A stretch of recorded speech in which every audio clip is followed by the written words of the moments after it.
101टा ट्रेक्टरनि रेलि दिनैहाय सराइबिल बिजाबाव बरबादानिफ्राय जागायनानै जोंनि सराइबिल बिजाबनि खना खनला जेरावबो थांनाय जागोन दिनै 101टा ट्रेक्टर रेलिनि गेजेरजों फोसावनाय जाबाय जे 2025 मायथाइनिफ्राय 2030 मायथाइसिम प्रमद बर'नि फिन खनसे सरकार जानो थांफिनगासिनो दङ।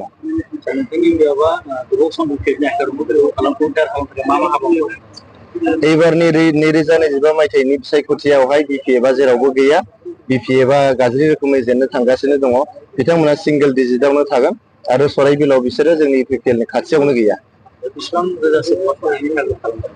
रायजो राजाफ्रा जेरैबायदि आशीर्बाद होगासिनो दङ, जेरैबायदि रेसपन्स आंनो होगासिनो दङ, प्रमद बर' सारनि जे थांनाय 5 बोसोरनि खामानि, बिथाङा जे दिनै जोंनाव सान्थिखौ गायसनबाय, बिथाङा मोनफ्रोमबो हारि माहारिनो न्याय होबाय, जौगानायनि लामायाव दिनै गोख्रैयै दावखोलांबाय थाबाय, बेफोर गासैखौबो नायनानै दिनै ट्रेक्टर पार्टिखौ जेरावबो आशीर्बाद होदों रायजो राजाफ्रा, बोर सारस्रिदों।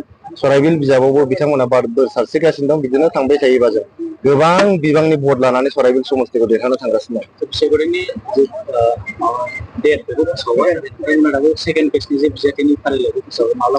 सेकेन्ड फेजनिखौ जों फोसावगोन, थाबैनो फोसावगोन। जोंना गासिबो रेडि जोबखा, फोसावनोल' बाखि।